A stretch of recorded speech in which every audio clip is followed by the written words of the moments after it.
राम राम सभी को। फ्रेंड्स, आज 18th डे है। आज 18वां दिन है और ये टाइम हो रहा है 1:01 हो रहा है।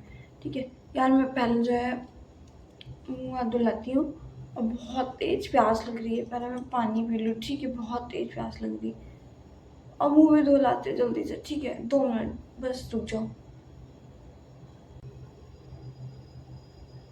तो फ्रेंड्स, 10 मिनट बीत चुके हैं, 1:11 हो रहा है।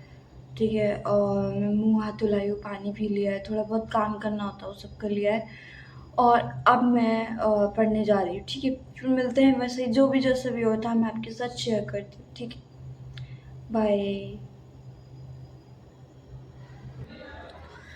तो फ्रेंड्स, मैं आपको टाइम बताऊँ इस वक्त क्या टाइम हो रहा है। 4:19 हो रहा है, शाम का 4 बज गया है। पूरा दिन गया यार। एक बात आप लोगों से कहनी थी कि ये जो बेड है ना मेरे पीछे जो पड़ा है ना, ये मुझे बहुत तंग करता है यार। मैं रात की 1 बजे की जगी हुई होती हूँ, इस बेड को देख देख के मुझे बहुत नींद आती, बहुत ज़्यादा। मुझे जगह खाली करनी, मैं जल्दी से जल्दी देख लेना एक पलंग ला के यहाँ पे डालूंगी। आपको मैं अभी भी दिखाऊँ बेड? देखो, ये देखो, ये बेड देखो,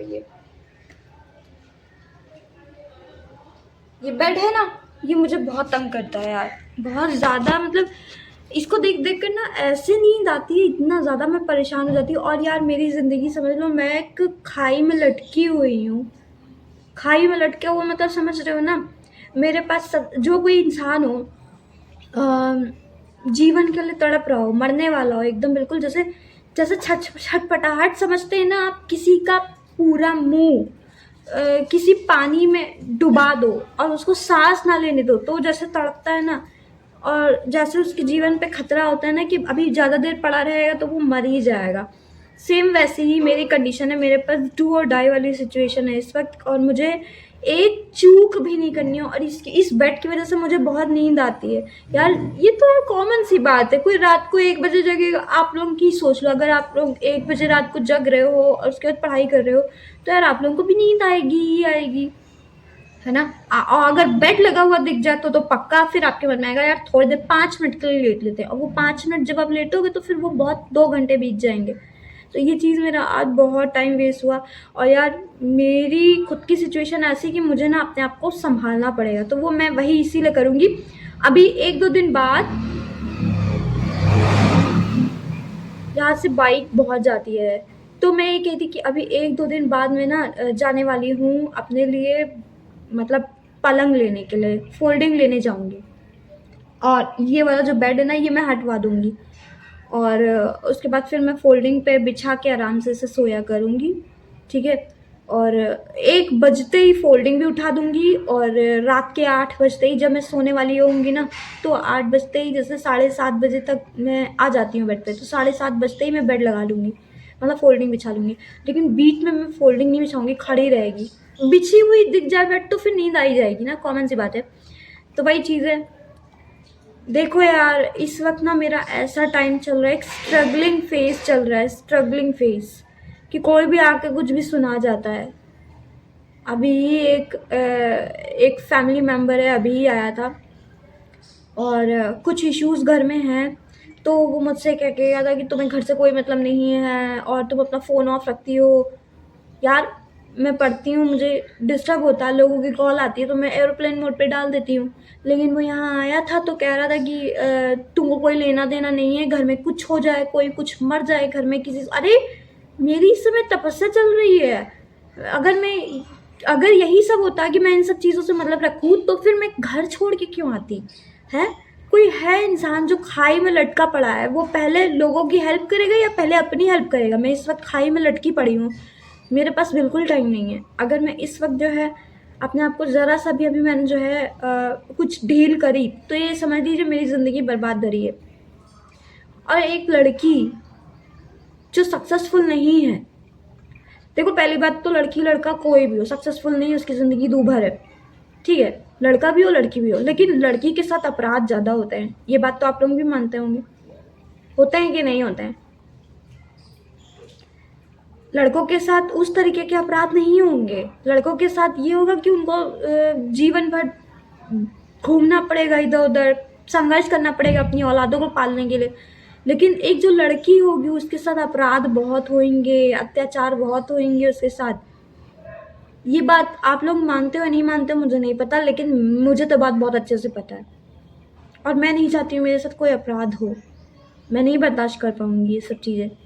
तो इसलिए मुझे ना अभी अपने आप को बिल्कुल 100% अपना झोंकना है, क्योंकि मेरे पास आखिरी अटेम्प्ट है, समझ लीजिए। और आखिरी अटेम्प्ट वही डू और डाई वाली सिचुएशन। ठीक है फ्रेंड्स, तो अब मैं इसके आगे कोई वीडियो नहीं बनाऊंगी यार, क्योंकि ना थोड़ा दिमाग भी ख़राब है, क्योंकि कोई आया था और बकवास की बातें बोल के चला गया और मैंने उसको भगा भी दिया, कह दिया अब यहाँ दोबारा आना मत। ठीक किया मैंने, क्योंकि मुझे बिल्कुल अच्छा नहीं लग रहा था एकदम यार। कोई यार पता है, मैं बहुत सारे ऐसे टॉपर्स को देखती हूँ जो लोग कहते हैं कि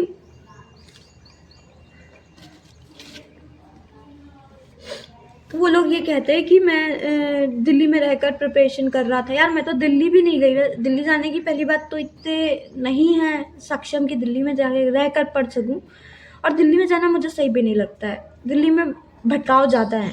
ठीक है, अपने ही शहर में सबसे बेस्ट है, सबसे बेस्ट अपने ही घर में, लेकिन मेरे घर में वो सिचुएशन नहीं मिल रही, तभी तो मैं यहाँ आई, दूसरे घर में, दूसरी जगह पे, घर से दूर, उसी शहर में। ठीक है, यहाँ पे मुझे वो शांति मिल रही है, तो उस हिसाब से मुझे अपनी तैयारी करनी है। लेकिन जब मैंने और टॉपर्स को मैं देखती हूँ तो वो लोग कहते हैं कि मैं बाहर रह के पढ़ रही थी या पढ़ रहा था, तो घर वाले मुझे कोई घर की सिचुएशन नहीं बताते थे, घर में क्या हुआ कैसे हुआ। इवन मैं आपको बताऊं कि जो मनोज शर्मा है ना, आईपीएस मनोज शर्मा, उनकी दादी खत्म हो गई थी, उनको ये बात पता तक नहीं थी। उनके पापा ने मना कर रखी थी, दादी ने भी मना कर रखा था कि कुछ हो जाए तो बताना मत, वो अपनी पढ़ाई में रहे और डिस्टर्ब हो जाएगा। बताओ, कोई मर गया तब उसको नहीं बताया गया, उस बंदे को, उस यूपीएससी की प्रिपरेशन करने वाले इंसान को, क्योंकि वो जानते थे, वो लोग यार बहुत समझदार थे। लेकिन यार हर किसी के घर वाले ऐसे नहीं होते हैं। यहाँ पे मुझे ये बोला जा रहा है कि तुमको कोई लेना देना नहीं है, तुमको कोई मतलब नहीं। हाँ नहीं है मतलब, मैं जब भी मतलब रखूंगी जब मैं बन जाऊंगी, और तब सारी जिम्मेदारी अपने हाथ में ले लूंगी। लेकिन अभी एक भी जिम्मेदारी मेरी नहीं है, अभी सिर्फ एक जिम्मेदारी मेरी है, वो है मेरी पढ़ाई। ठीक है फ्रेंड्स, अब मैं ठीक है जा रही हूँ। ठीक है, अभी मुझे ट्यूशन भी पढ़ाने जाना है। और एक भाई मेरा इतना अच्छा है कि यार कहता है कि तुम पढ़ो, तुम और ट्यूशन मत बढ़ाना, तुम केवल ऊपर उन बच्चों को पढ़ाओ जिनके घर में तुम रह रही हो, और एक भी ट्यूशन मत बढ़ाना, तुम सारा टाइम अपना पढ़ाई में दो बस। वो यूपी पुलिस में लगा हुआ है ना, तो कहता है कि तुमको जो भी जैसे भी पैसों से ज़रूरत होगी मैं करूँगा, तुम अपनी पढ़ाई पे ध्यान दो बस। एक उससे यार थोड़ा ये मतलब अंदर ही अंदर बहुत अच्छा फील होता है कि भगवान की कृपा है, चलो पापा चले गए, लेकिन पापा की कमी तो कोई नहीं पूरी कर सकता, लेकिन पापा के जैसा लगभग लगभग ध्यान वो पैसे का ध्यान देने वाला है। एक पापा थे जो पैसों के लिए बहुत सोचते थे मेरे लिए।